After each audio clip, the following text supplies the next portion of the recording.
This is the class opener. If a mysterious man comes up to you on the last day of school and says, I need you to I need you to wash cars every single day for 30 days straight during the summer. I'll pay you good money. You ask him how much. He responds, whatever you want. You say, $1 million. He stops and thinks and says, sure, I could give you the million, but how about instead of $1 million, I give you a penny right now? And the first day of work, I'll double it and give you 2 cents. And the second day of work, I'll double that and give you 4 cents. And each day, I'll keep doubling the previous day for 30 days straight. What do you think? Then you say blank. All right, so I'm gonna pause this video right now. I want you guys to just take a couple of seconds. Don't get a calculator and start calculating. Just, off the top of your head, do you think it's better to take $1 million for 30 days of work or doubling the penny? So on the comments, I want you to either put doubling the penny or $1 million. Now that we've spent a couple of moments and I saw your responses, let's take a look at the actual mathematics behind it. So the guy gives you 1 cent on day 0. After the first day, it becomes 2 cents. After second day of work, 4 cents. Third day of work, 8 cents. Fourth day, fifth day, sixth day.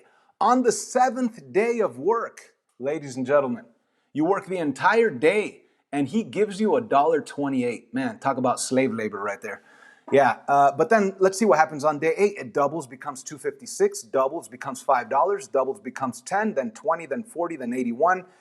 And then on day 4, let's say day 15, you're talking about some decent money right there. Day 15, you're talking about making $327 for the full day of work. That's pretty good, right? Now, that doesn't compare to $1 million. So, I mean, some of us have been working half a month and you're thinking, dang, I picked the wrong choice. I should have picked $1 million. What the heck was I thinking? But let's see what happens as this continues to grow. It goes to 600 something, 1,300, 2,600, 5,200, 10,000. On the day 20, you're making $10,000 a day for that day 20, but you're still thinking, man, that's still nowhere close to $1 million. But what happens when you double that? 20, double it, 41, double it, 83, double it, double it, double it. On day 26, you make over $500,000. On day 27, just for that 27th day, you make over $1 million. And then day 28, over $2.5 million. Day 29, over $5 million. Day 30, almost $11 million just for that day 30. Not only that, you get to add up everything so you could actually find out how much you actually made if you chose the penny doubling. So I know that's never going to happen. But if anybody does ask you, do you want $1 million or double a penny for for 30 days straight? Now you know. Why would I start with that? Because it is a great example of an exponential growth function. All right, what is an exponential growth function? Well, on an XY plane, if we were to graph it, your function, it looks like it's not growing at all, right? It's like not growing, like 1 cent, 2 cents, 4 cents, 8 cents, and then all of a sudden it grows crazy from left to right. Okay, that's what an exponential growth function looks like. All right, so let's actually jump right in, and we have a lot of very, very important detailed notes here on exponential growth and decay functions. However, before jumping into the notes, I want you to look at one of the most basic type of parent graphs of exponential growth functions, right? What is a parent graph? All other graphs, all other exponential growth functions are going to look like this parent graph, but there's some type of modification. It might get vertically stretched, compressed. It might get reflected over the x-axis, shifted around left and right, up and down according to h and k, just like we did on parabolas. We're going to have the same type of situation here. But as you can see, there is no h or k, and this is just a parent graph. And let's graph this the way we normally would any graph that we're clueless about, which is to simply make an input-output table. So I'm going to make an input-output table. And if you don't have a printer and you did not print this out, then please just jot this function down right here. Make a quick XY table, and we want to be able to sketch it on your paper. You're going to have to make a quick XY plane, and we're going to sketch it. Now, here's the first bit of advice that I want to give you. Whenever you're graphing by hand an exponential growth or decay function, please use consecutive integer inputs. What the heck is that? Numbers that are in order, right? Like whenever we graph any function, I say, oh, make an XY table, plug in whatever numbers you want, like 1, -3, 0, 4, any numbers you want. But right now, I specifically want you to use numbers that are in order. And there's a reason for that. Let's use the number -3, -2, -1, 0, 1, 2, 3. They're in order. They're in numerical order, all right? Now, why do I want to do that? Because when you use numbers that are in order on your inputs, you're going to be able to use a pattern, or better said, the growth factor on your outputs, all right? So let's begin with the easiest number to plug in. The easiest number would be 0. 0 up here would be 2 to the 0, and 2 to the 0, anything to the 0 power is 1. So that's our first point, okay? Now, what if I were to plug in the next input 1 right there? Well, 2 to the 1, that's 2. And what if I do the next one? Put a 2 right there. 2 to the 2, that's 2 squared, which is 4. And the last one, plug in 3 right there. That's 2 to the 3rd, which is 2 times 2 times 2, which is 8. Okay? Now, that's not difficult, but when you have a different like a value, a different h, and a different k, when these actually become more fun functions, then yeah, it becomes more challenging, it becomes more time consuming. Right now, it's not that bad. But check out what happens if I use numbers that are in order right here. Look at these outputs. They're obviously growing, 1, 2, 4, 8. But how are they growing? They're growing specifically according to your growth factor. This is what we call the growth factor. It could also be the decay factor if it's a value between 0 and 1, but we'll talk about that later. Right now, this is the value 2, and this is how the outputs grow. Think about this. 1 times 2 is 2, times 2 is 4, times 2 is 8, right? So you didn't actually have to plug in the 3 right there and think, okay, 2 to the 3rd, that's 2 times 2 times 2, it's 8. If for some reason you were to plug in the easiest number 0 and you get the output 1, then you could modify this output according to that growth factor. I'm going to make it grow by 2. 1 times 2 is 2. 2 times 2 is 4. 4 times 2 is 8. And you'll be able to get these coordinates real quick without doing much math, just multiplying by whatever growth factor you have right there. Okay? Now, think about it backwards. Imagine this. Imagine if I told you plug in -3 right in there. Okay? Let me actually do that by hand. 2 to the -3. You got to remember rules of exponents. Oh, you can't have a negative exponent. You got to grab it, move it to the other side. The other side of the what? The other side of your fraction. So there's no fraction. You make it a fraction. There's nothing left up on top. And on the bottom, you get 2 to the +3, right? And then 2 to the +3 is really 8. So I really end up with a 1/8. So when I plug in the input -3, I get the output 1/8. Now, as you can see, this is kind of, it requires work, and it's a very easy function. Imagine if you had an a value, an h value, and a k value, it'd be more work. But like I said, if you use consecutive integer inputs, there's a great advantage.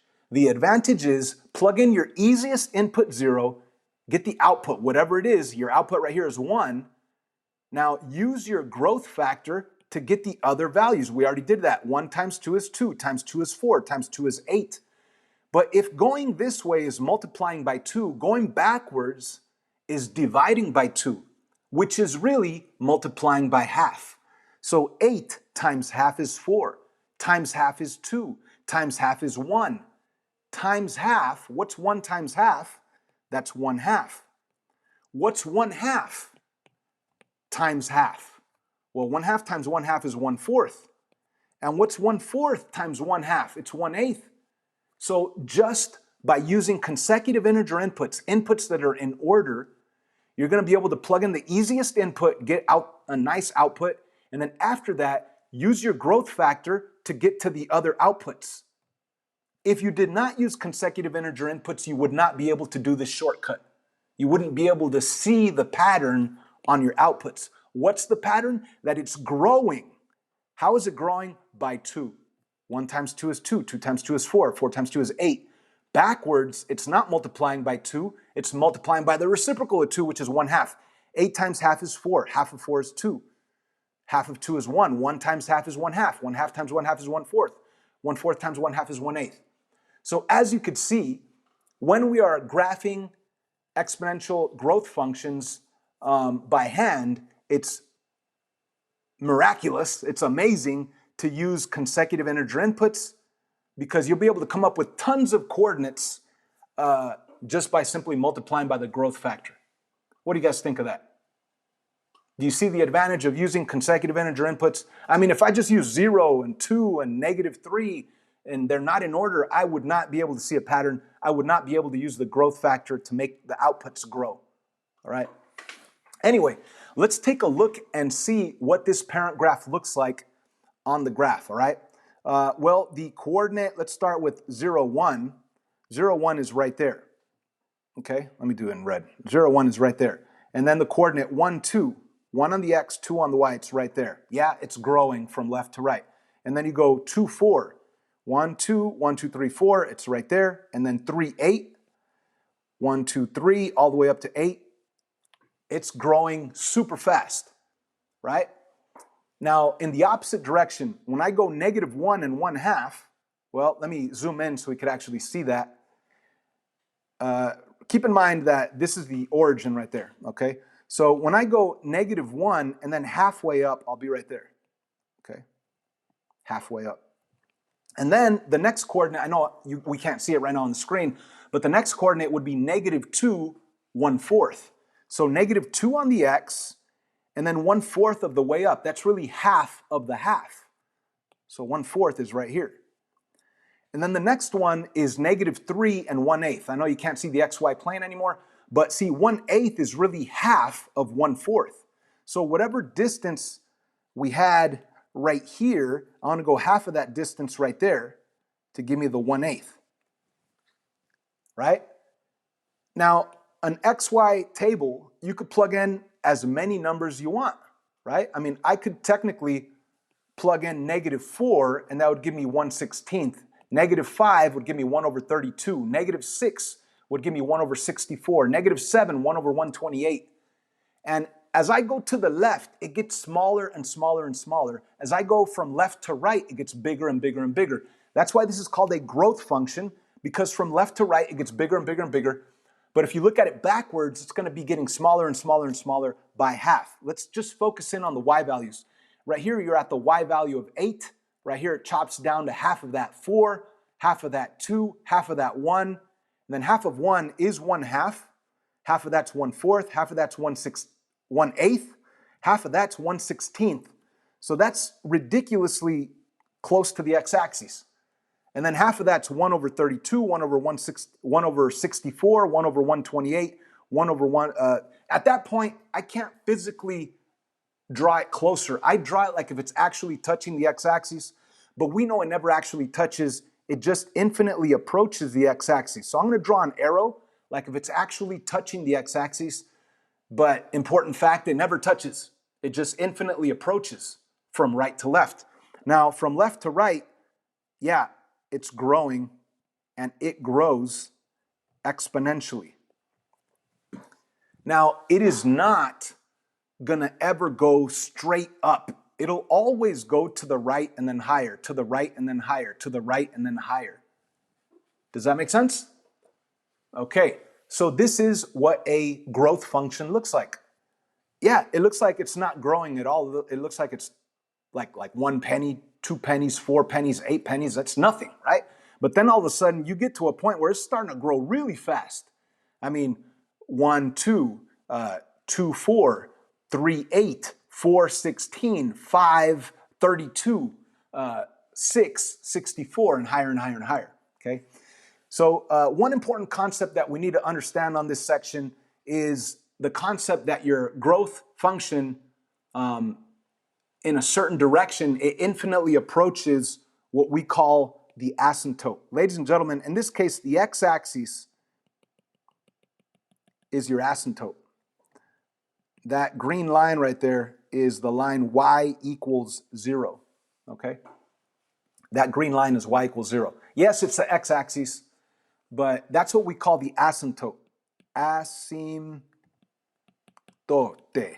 Spelled asymptote, but we're not going to read it like that. It's really asymptote, okay? Asymptote. What is the definition of an asymptote? that your line, your graph, not your line, but your graph will infinitely approach that line, but it'll never actually touch the line. That's what an asymptote is. It's like a limit. It never actually gets there, it just infinitely approaches it. Okay? So anyways, that is the parent graph, and there's many things to say about this parent graph. Well, what about the domain of this parent graph? Well, the domain are your x values. Now, doesn't this blue graph, doesn't it go to the left forever and to the right forever, right? I mean, even though it's curving up, it still exists at 4, just way up there, at 5, way up there, at 10, but way up there off the graph. It exists at 100. You could do 2 to the 100th power. You could do, it exists at 1,000. You could do 2 to the 1,000th power, right? So you could plug in 1,000. It's just going to be a huge, ridiculously huge number way up there. So it does exist to the left and to the right forever. So the domain is x equals all real numbers. Now, the range, your graph, that blue graph, where is it at? Does it exist up here and down here? If it did, if it existed up forever and down forever, then you would say y equals all real numbers, but it doesn't exist up and down forever. Where is it at? It's above your asymptote because it never actually touches your asymptote. So the range is going to be y is greater than the asymptote value 0. And I hope you guys, like I said, if you don't have a printer, I hope you guys at least copied down the function, the parent graph function of an exponential growth. I hope you guys did the input-output table. I hope you guys sketched the graph. Doesn't have to be perfect, but I mean, it's obvious. It looks like it's on the x-axis and then it grows. You guys could have all sketched that. The domain, x equals all real numbers. The range, y is greater than your asymptote. You can't put greater than or equal to because it never actually touches your asymptote. What is the asymptote? The asymptote we said was y equals 0, the horizontal line y equals 0. And what is the y-intercept? Well, the y-intercept, remember in Algebra 1, to find the y-intercept, you set x equal to 0 and solve. So if I did plug in 0, well, then the output would be 1. So the y-intercept is 0, 1. But you could actually see that it crosses the y-axis right there at the coordinate 0, 1.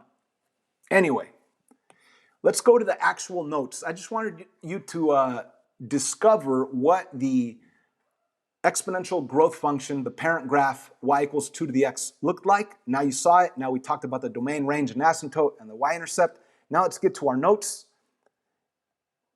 And here is your exponential growth or decay function form. Okay, kind of like vertex form for parabolas, or kind of like when we graphed radicals, there was a certain form, right? You had y equals a, the square root of x minus h inside the square root, and then plus k on the outside. Here is your form for exponential growth or decay. So I would like you guys to copy this down. Y equals a times b. Now the b is very, very important. The b is what tells us if it's a growth function or a decay function, okay? Now the h and k, that's just like the h and k from all the other functions we've ever graphed. H, you always think opposite. It's always going to be with x. So you always think opposite of what you see there, and that ultimately becomes a left or right shift. And the k value is the value you take for what it is. If it's a plus 3, then it's going to shift up 3. If it's minus 3, it's going to shift down 3, all right? So h and k we're familiar with. It's just the shift. A, the value a, we're even familiar with a. Remember a, if it's negative, it gets reflected over the x-axis, just like on parabolas, just like on square roots. If the a is a value greater than 1, it's a vertical stretch. If it's a value less than 1, it's a vertical compression. All these things we've already talked about. The only new one that we're dealing with here is the base, the b value, which is called the growth or the decay factor. So if I were you, I would copy this down for sure in your notes right here. Copy that down right there. And also, I would highlight the b value. Whoops, let me do this in blue. The b value is the growth or the decay factor. It might be growth, it might be decay. How do we know when it's growth? Well, if your b value is greater than 1, if b is greater than 1, then it's growth. Okay? If your b value is less than 1, but greater than 0, then it's a decay. Now, I know if you're writing this down as a sentence or like, as a paragraph here, it might be a little confusing, but check this out, guys. The B value, if it's greater than 1, it's going to grow. Now, that's really easy and it's logical. Let me tell you why. Pick any number you want, like 20.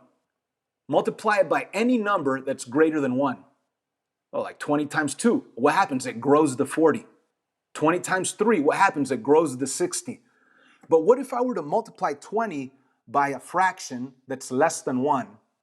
Let's say 1/2. 20 times half, it doesn't grow, it shrinks. 20 times half shrinks down to 10, right? 20 times 1/4 shrinks down to 5, right? So if your B value is greater than 1, it doesn't matter what number you multiply by a value greater than 1, it's going to grow. If you multiply a number by a fraction that's less than 1, but greater than 0, then it's going to decay. So it's that simple. If the base is greater than 1, it grows. If the base is a fraction between 0 and 1, it decays, it shrinks. And that's what I'm trying to explain down here on these two examples. I hope we see that we have a function here, and that base is 1/2. Now, because the B value is less than 1, because B is less than 1, or in other words, it's between 0 and 1, this is a decay function. So because that base is 1/2, this is a decay function. Now, what does that mean, a decay function? From left to right, it will decay. The Y values will shrink. It infinitely approaches 0, or the asymptote, but we'll get to that later. Right now, I just want you to know the difference between growth and decay. Now, if we look at this next one says y equals 2 to the x. We just did that. We know it grows. Why does it grow? Because the B is greater than 1. That's why it's a growth. Okay? So let me do a little exercise right here with you guys. I would like you to look at this function right here. And in the comments, just put either G or D at the count of 3. Just look at it. Obviously, you'll tell whether it's a growth or decay by looking at your B value. Okay? So either put G or D. Count of 3. 1, 2, 3. G or D. Go for it. D, D, D. Decay, decay, decay, decay. Excellent, excellent. Perfect. Why is it decay? You guys are right. This base is a fraction less than 1. If you take any number, doesn't matter if it's the number 20, the number 7, and you can multiply it by 1/2 or by 1/9, it's going to get smaller. It's going to decay. That's right. All right, how about this next one? Now, this one's a little bit more interesting. What do you think about this guy? Y equals negative 0.99 to the x plus 9. Growth or decay? Count of 3. 1, 2, 3. Go for it. Decay, decay, decay, decay, decay. All right, that's good. Again, if your base is less than 1, it doesn't matter if it's a fraction less than 1 or a decimal less than 1 or between 0 and 1, it's a decay. Now, keep in mind, guys, that it's supposed to look like this. It's supposed to look like y equals a times your base to the x minus h plus k. Now, if I really want to make this look like that, I need to understand that the base is not negative 0.99. It's not. You see that negative sign? It's like if it were an a value of negative 1. So if I wanted to rewrite this correctly, it would be y equals negative 1 times 0.99 to the x plus 9, okay? That a value, that negative sign out in the front, tells you that it gets reflected over the x-axis. But we'll talk about that more later. Right now, we just want to focus in on you identifying if it's a growth or a decay function. How about this guy right here? Growth or decay? What do you guys say? This one right here, growth or decay? Count of 3. 1, 2, 3. G, G, G, G, G, G, growth, growth, growth, growth, growth. That's right. This is a growth function because your base is greater than 1. It's 3. Any number times 3 is going to grow. Any number times 3 is going to grow. So it's definitely growth, growth. How about this next one? Is that growth or decay? There is no a value, there's no h, no k. This is just straight up y equals b to the x. Is that a growth or a decay function? Count of 3. 1, 2, 3. Go for it. Decay. Growth, decay, decay, growth. Okay, it looks like we have a little bit of confusion, and that's great. I love confusion because we get to actually talk about it. Now, a lot of us are thinking, oh, it's a fraction. That means it's going to be a decay. Remember, if your base is greater than 1, it's growth. If your base is less than 1, it's a decay between 0 and 1. What is 3 divided by 2? That's 1.5. It's greater than 1. It's going to grow. Ladies and gentlemen, this right here is a growth function. Okay? Why? Because this is greater than 1. The base is greater than 1. Keep that in mind. Doesn't matter if it's a fraction. If it's greater than 1, it's going to grow. If it's a fraction less than 1, then it's going to decay. All right? How about this guy right here? No a, no h, no k. It's just y equals b to the x. What do you think? Is that a growth or a decay function? Count of 3. 1, 2, 3. Growth, growth, growth, growth. Absolutely, it's growth. It's 1.001. That's a little bit bigger than 1. That means it's going to grow. If you take any number, 20 times 1.001, it's going to be 20.00. It's going to grow a little bit, but it's going to grow. So that's a growth function. So I think we understand how to identify, at least numerically, if we have a growth or a decay function. And ladies and gentlemen, that will be a big part of our assessment this Friday. Let's continue on here. Some tips. They're not definitions, but there's tips, right? The domain. We already talked about domain, and the domain for any exponential growth or decay function is x equals all real numbers. And we'll get to that later, but that's just a tip. The asymptote value.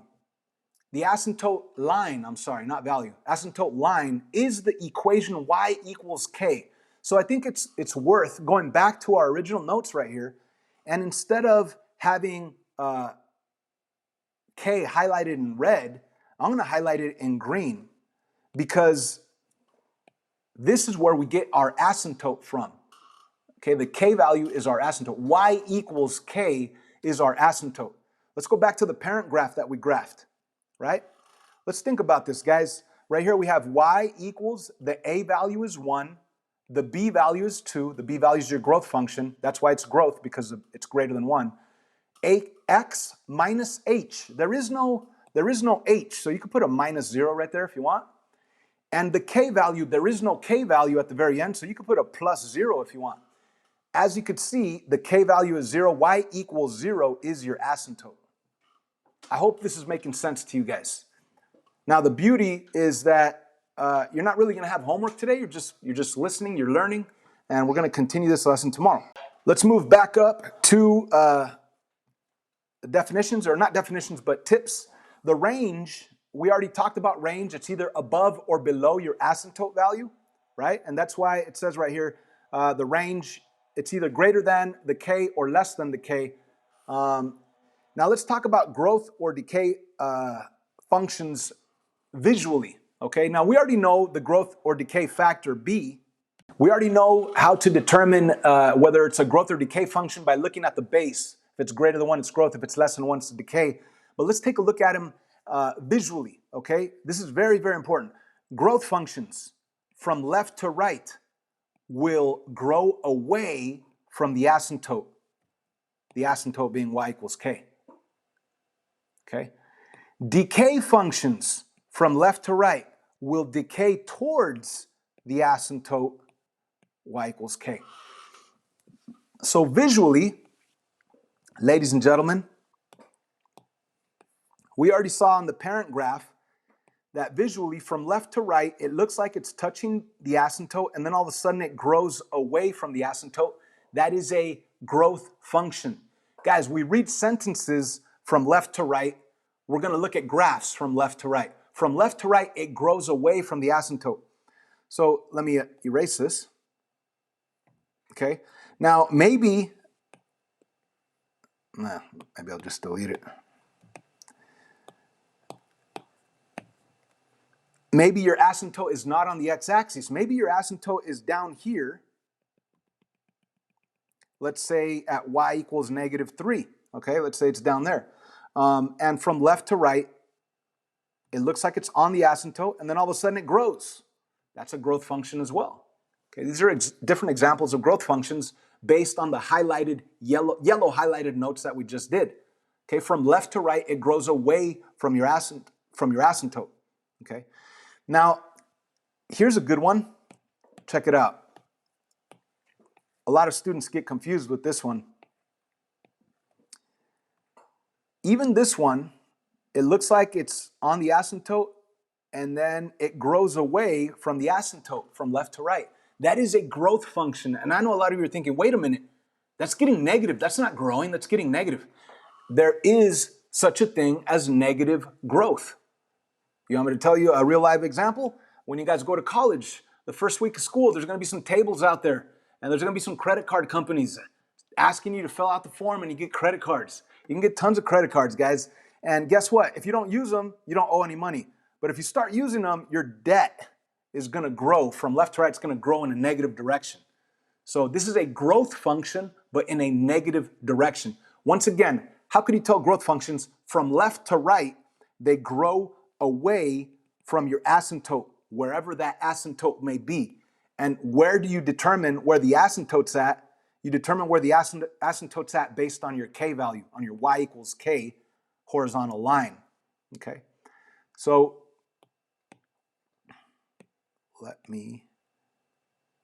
now, if I had from left to right, let's say my equation was way up here somewhere, and from left to right it decays towards the asymptote, then that's a decay function. Asymptote being right there, okay? So I hope we understand this, guys. From left to right, if it grows away from the asymptote, it's growth. From left to right, if it decays towards the asymptote, it's a decay. Do you guys think you got that? Yes, I got it. Okay, let's see. Here's a little warm-up. Ladies and gentlemen, is that a growth or decay? Is that a growth or decay? Just type in G or D. Count of 3. 1, 2, 3. Go for it. Growth. Growth, growth, growth. Okay, it is growth. From left to right, it grows away from the asymptote. In this case, the asymptote is the line y equals -3. Okay? Ladies and gentlemen, is this one growth or decay? Count of 3. 1, 2, 3. Decay, decay, decay. That's right. It's a decay function. Why is that? Because from left to right, it decays towards that asymptote, which I know is y equals +1. That's the asymptote. It decays towards it from left to right. How about this one right here? Is that growth or decay? Decay, decay, decay. Wow, you guys are getting this right. A lot of people think, oh wait, it's getting bigger. No, it's not. It's getting closer towards your asymptote. It's decaying towards your asymptote, y equals -1. That's your asymptote.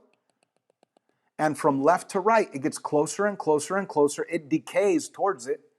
It'll never actually touch it. It just infinitely approach it. Growth or decay? Type it in. 1, 2, 3. Decay, decay, decay. Absolutely right. From left to right, it decays towards that asymptote. Here's your asymptote. That's the asymptote y equals +4. And from left to right, it's decaying. The distance is getting closer and closer and closer, infinitely approaching but never actually touching. Let's do a couple more. Why not? Growth or decay? Growth or decay? Type it in. Count of 3. 1, 2, 3. Growth, growth, growth. Good. I know at least 30, 40% of us got this right, because those of you that are typing in your answers are getting it right. From left to right, it is growing away from the asymptote being y equals 4. And from left to right, it looks like it's touching, even though it doesn't never touch. It grows away from that asymptote from left to right. Growth or decay? That one's too easy. That one's growth. Everybody, it's like your parent graph, right? Grows away from your asymptote. How about this guy? Growth or decay? Count of 3. Type it in. 1, 2, 3. Yep. Growth as well. Thank you, Jose Luis. Thank you, Kimberly, Melissa. Thank you for everybody who's participating. From left to right, it grows away from the asymptote. Number 8, last one. The asymptote is right here at y equals -1. Is this a growth or a decay function? Count of 3. 1, 2, 3. Growth, growth, growth. Thank you so much for those of you that are participating. This is a growth function. All right, guys. So my goal for today was just to give you a taste of growth or decay functions. You're able to determine whether it's growth or decay visually and numerically. We will pick up with the second part of this lesson tomorrow. I will see you tomorrow, guys.